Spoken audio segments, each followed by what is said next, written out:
you were born and your direction and purpose. Once again, congratulations to all graduates. May the future be filled with success, fulfillment, and continuous learning. Thank you very much.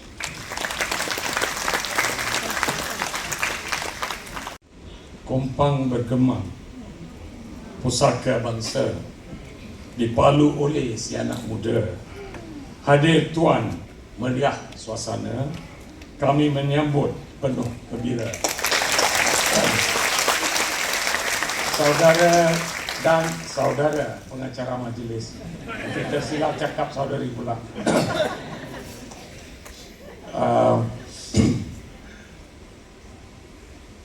Mr. Simon Benjamin, I was about to say Dato' Simon Benjamin, maybe soon, President of the Malaysian Institute of Human Resources Management, the ever gracious Professor Dr. Asmawani Abdul Rahman, President and Chief Executive Officer of Putra Business School, University Putra Malaysia, council members of MIHRM, parents and spouses of the graduates, distinguished guests, ladies and gentlemen. Before I start, I want to tell the graduates, especially the CHRO, Certificate in HR Management, I did this course in 1987. And here we have our guru. He was one of my lecturers then. Then of course we have Dr. Peter Shepherd over there. So all of them are still here, right? Still involved in MIHRM. So therefore, I feel I'm qualified to speak lah. Ya? Nanti kalau tidak, ya ingat apa ni orang politik datang cerita pasal sijil pengurusan sumber manusia. Ya? Tapi I want to tell you, ada dua perkara penting lah untuk hari ini. Just 2 days ago, we had the program, and in that conference, let me get to that.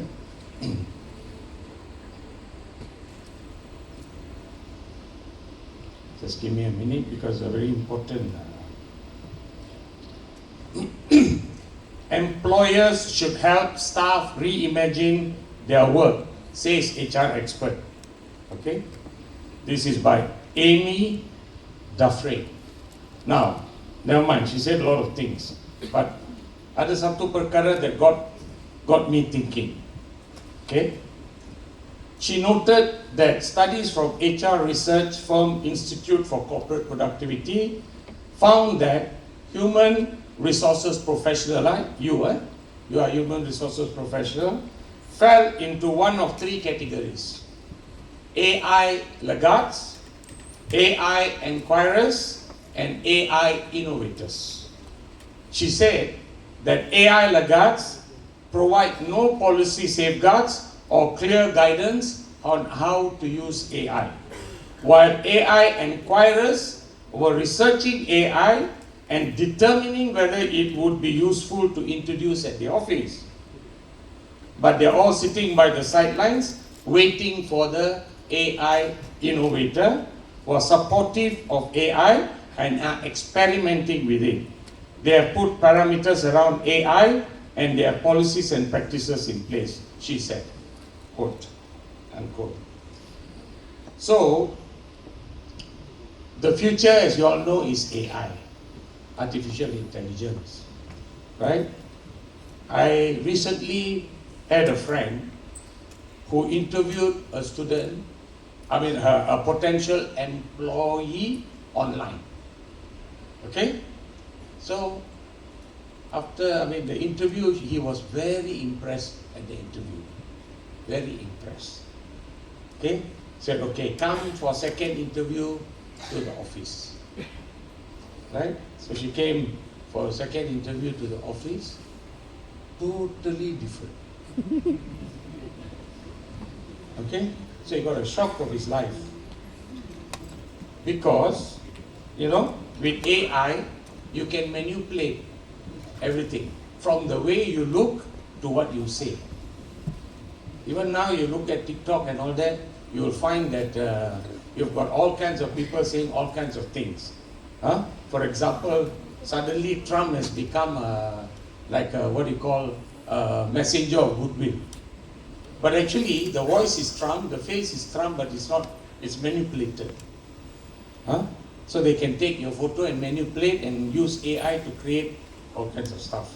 Now, from what was said just now, see, last year, thank MIHRM for inviting me for the second time, so I'm still useful, right?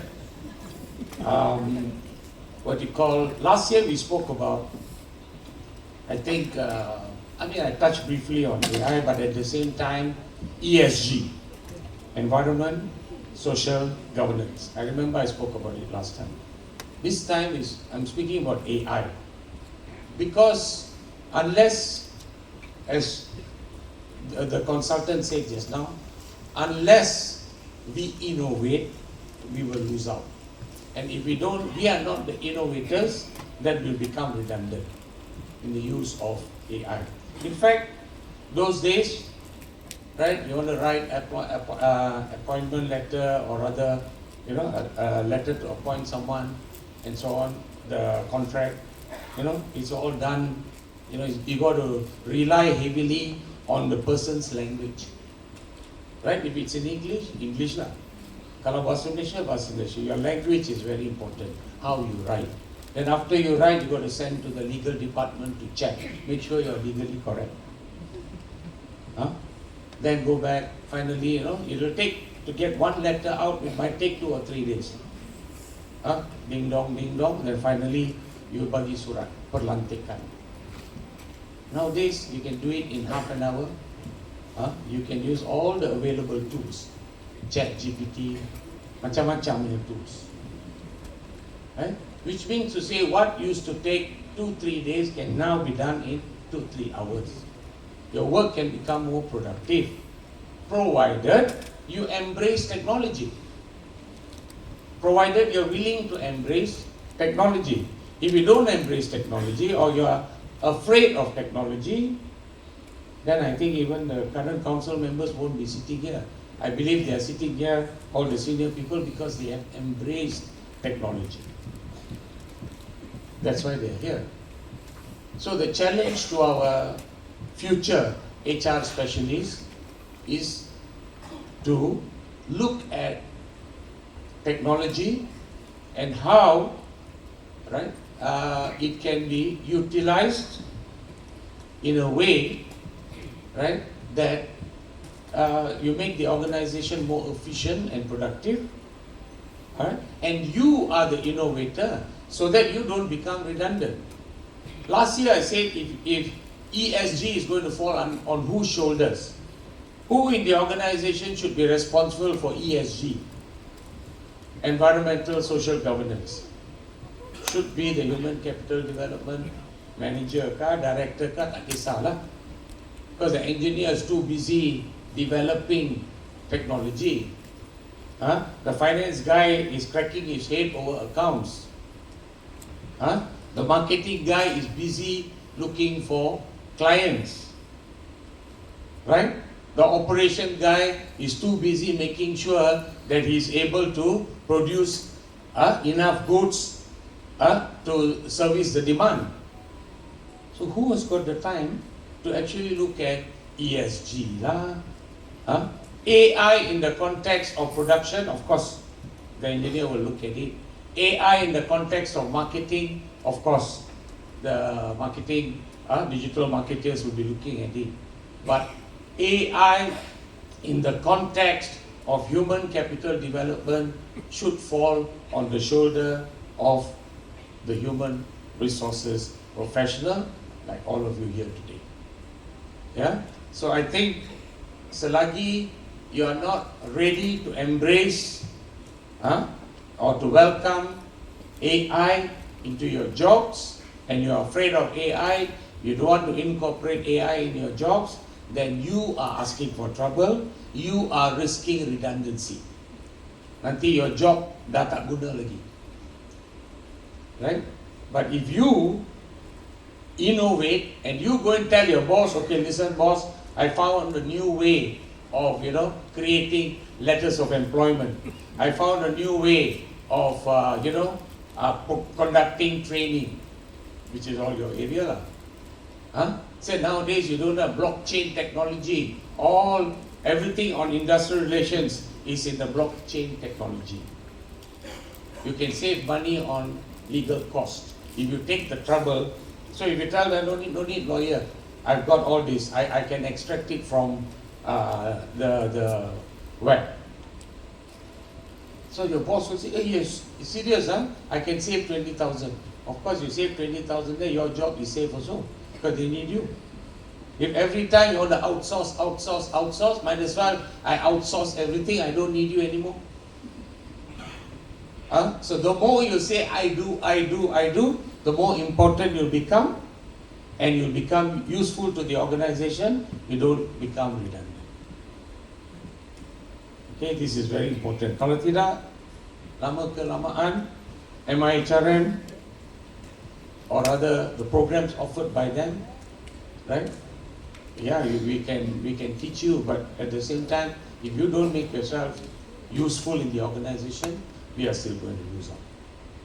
So that is the takeaway for today, because it's very hot and we started a bit late, so we can't talk too much.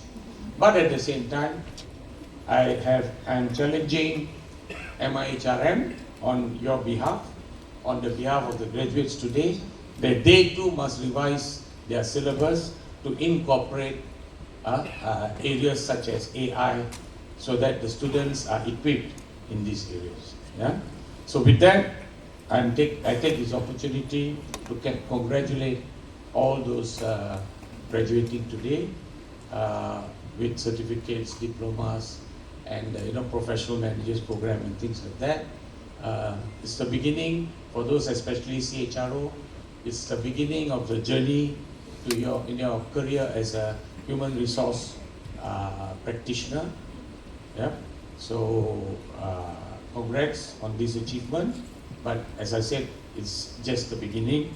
Lots of other things to focus on or to think about.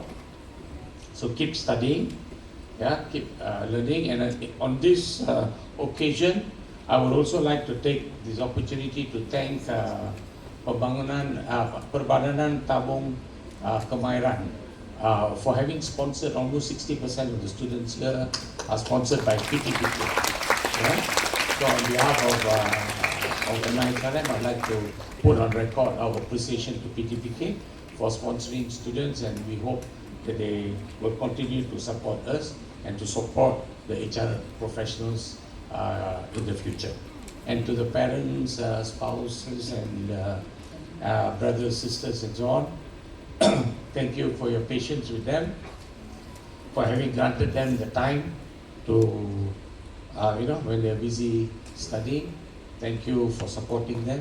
Do continue to support them, and I'm sure they'll make you proud. So with that, I also once again thank Mr. Simon and the council members for giving me this opportunity to be here today to share the moments, the glorious moments with our graduates. Thank you. Terima kasih Yang Berhormat Senator Datuk Dr. Nelson Renganathan atas